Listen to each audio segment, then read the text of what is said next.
സംസ്ഥാനത്തെ സാമൂഹ്യ സുരക്ഷാ പെൻഷൻ, ക്ഷേമനിധി പെൻഷനുകൾ കാത്തിരിക്കുന്ന ഗുണഭോക്താക്കളുടെ കാത്തിരിപ്പ് അവസാനിച്ചു. ജൂലൈ മാസത്തിലെ സാമൂഹ്യ സുരക്ഷാ ക്ഷേമനിധി ബോർഡ് പെൻഷൻ നാളെ, അതായത് ജൂലൈ മാസം 24 വെള്ളിയാഴ്ച മുതൽ വിതരണം ആരംഭിക്കും. ഇതിനായി 1095 കോടി രൂപ അനുവദിച്ചതായി മുഖ്യമന്ത്രി വി.ഡി. സതീശൻ അറിയിച്ചിരിക്കുകയാണ്.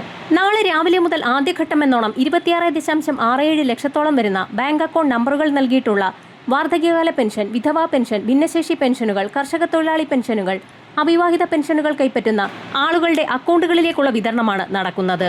കൈകളിലേക്കുള്ള 24 ലക്ഷം വരുന്ന ഗുണഭോക്താക്കൾക്കുള്ള വിതരണം തിങ്കളാഴ്ച മുതൽ സജീവമാകും.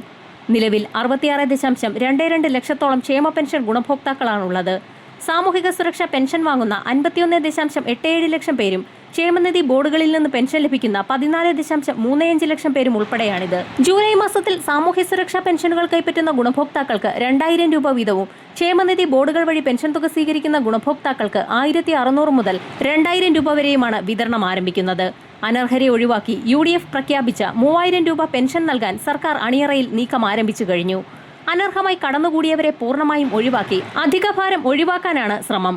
കുടുംബ വാർഷിക വരുമാനം 1 ലക്ഷം രൂപയിൽ കൂടുതലുള്ളവർ, 1 ഏക്കറിൽ കൂടുതൽ ഭൂമിയുള്ളവർ, ആദായ നികുതി നൽകുന്നവർ, 1000 cc വാഹനമുള്ളവർ, മറ്റ് പെൻഷൻ വാങ്ങുന്നവർ തുടങ്ങിയവർ നിലവിൽ ക്ഷേമ പെൻഷന് അർഹരല്ല. എന്നാൽ വരുമാന പരിധി കുറച്ചു കാണിച്ചും വിദേശത്ത് ജോലിയുള്ളവരുടെ വിവരം മറച്ചുവെച്ച് ഒട്ടേറെ പേർ പെൻഷൻ വാങ്ങുന്നുണ്ട്. ഇവരെ പെൻഷൻ ലിസ്റ്റിൽ നിന്നും ഒഴിവാക്കിയ ശേഷം ഓഗസ്റ്റ് മാസത്തിൽ ഓണത്തോടനുബന്ധിച്ച് 3000 രൂപ വീതം ആക്കി പെൻഷൻ തുക വർദ്ധിപ്പിച്ചേക്കുമെന്നുള്ള റിപ്പോർട്ടുകളാണ് ഇപ്പോൾ പുറത്തു വന്നിരിക്കുന്നത്. അനർഹരെ ഒഴിവാക്കുന്നതിന്റെ ഭാഗമായി പട്ടിക സമഗ്രമായി പരിഷ്കരിക്കും.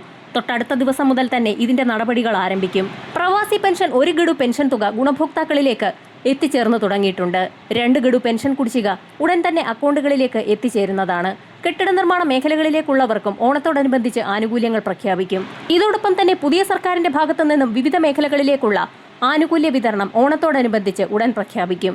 വരും മണിക്കൂറുകളിലെ സർക്കാർ അറിയിപ്പുകൾക്കായി ചാനൽ സബ്സ്ക്രൈബ് ചെയ്യാൻ മറക്കാതിരിക്കുക.